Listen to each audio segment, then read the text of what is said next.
Bienvenidos a este nuevo módulo de máquina sincrónica. En este módulo seguiremos estudiando los distintos transitorios en la máquina sincrónica. Para tal fin, los objetivos del presente módulo es estudiar el régimen transitorio de la máquina sincrónica ahora con la resistencia, de tal manera que podamos ver el damping o la atenuación producto de la parte resistiva en el fenómeno. Vamos a estudiar las constantes de tiempo en la máquina sincrónica, ya que estamos haciendo los estudios con la resistencia. Vamos a estudiar o analizar el transitorio aproximado de la máquina sincrónica. Vamos a analizar las perturbaciones en lo que se conoce como pequeña señal, que es la aproximación o la linealización del modelo de la máquina sincrónica para el estudio de perturbaciones. Y finalmente, en este nuevo módulo, vamos a estudiar el efecto del devanado amortiguador sobre la respuesta en régimen permanente y transitorio de la máquina sincrónica. Es decir, vamos a estudiar el fenómeno de subtransitorio de la máquina sincrónica.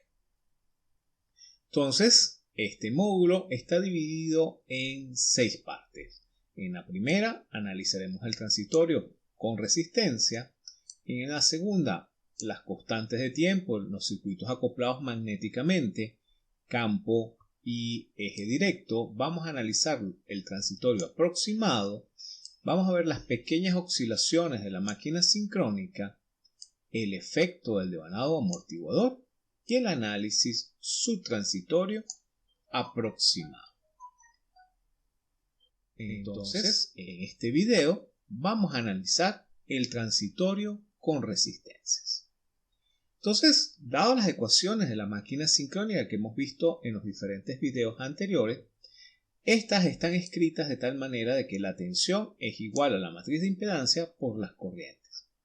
Vamos a dividir ese juego de ecuaciones matricial en las ecuaciones de estator y en las ecuaciones de rotor, de tal manera de separar cada uno de las ecuaciones de los dos principales componentes de la máquina sincrónica.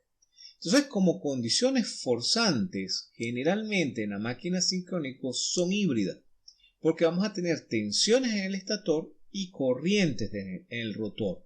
Entonces, se puede formular el modelo de la máquina sincrónica en lo que se conoce como el modelo híbrido de la máquina, es decir, que tiene como fuentes forzantes las tensiones en el estator y las corrientes en el rotor. Entonces, en tal sentido de la ecuación del rotor, podemos despejar la corriente rotórica y sustituirla en la ecuación estatórica.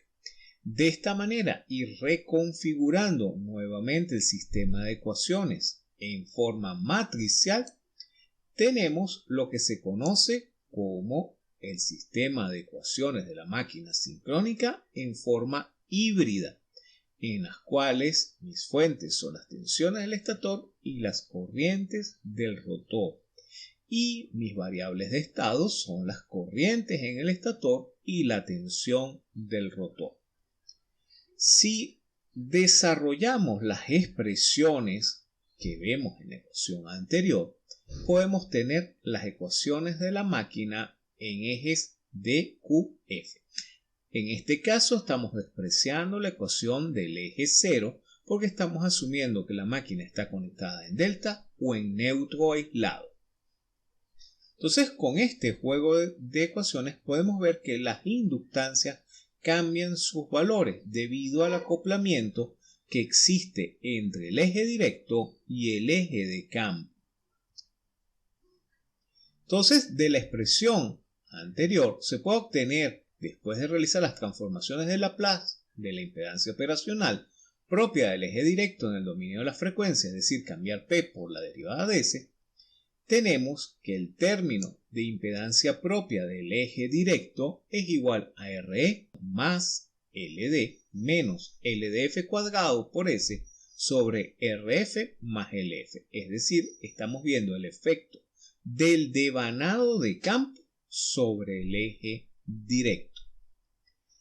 Si se aplica un escalón de corriente en el eje directo de la máquina con el devanado de campo en cortocircuito, lo que implica que BF vale 0, y con el eje en cuadratura en circuito abierto, tenemos que la tensión de eje directo en el dominio de Laplace es simplemente ZdD, que lo vemos en la ecuación anterior, por el escalón de corriente, que es I sobre S.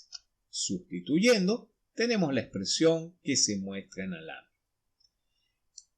La tensión en el instante inmediatamente posterior al cortocircuito, T igual a 0 más, se consigue aplicando el teorema de valor final. Recuerden que el teorema de valor final es evaluar el límite cuando S tiende a infinito de S por la función de transferencia, en este caso BD de S.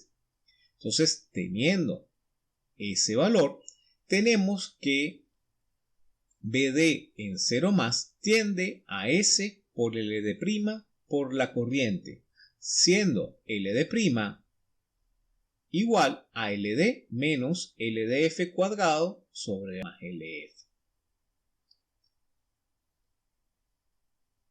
Entonces, en el instante inicial, el eje directo se comporta como un circuito abierto con una impedancia infinita.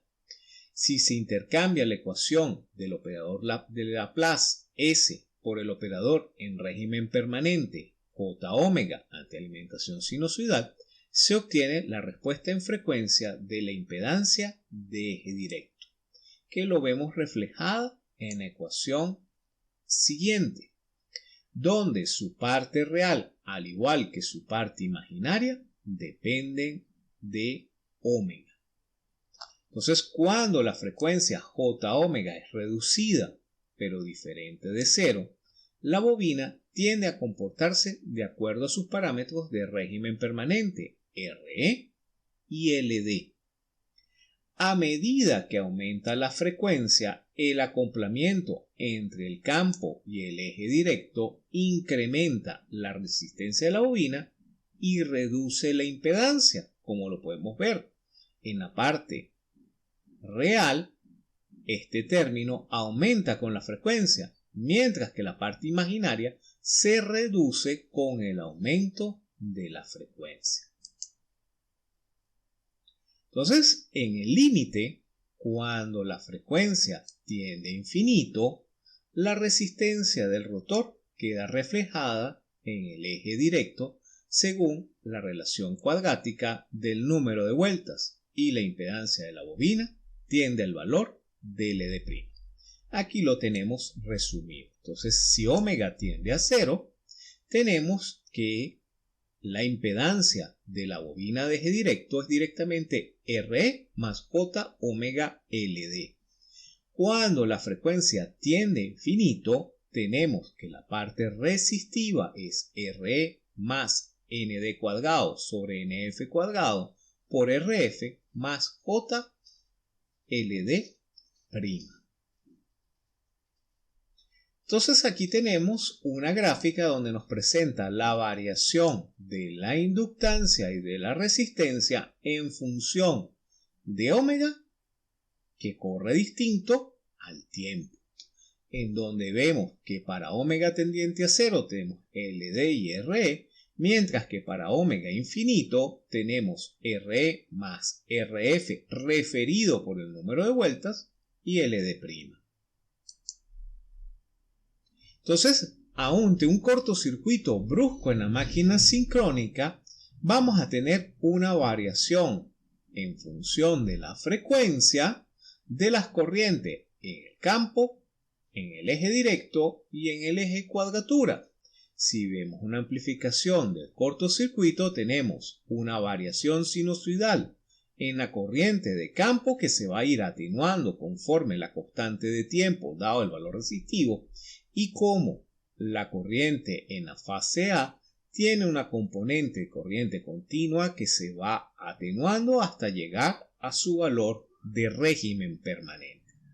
Es decir, las oscilaciones se van atenuando a medida que va transcurriendo el tiempo debido al factor disipativo que tienen las resistencias.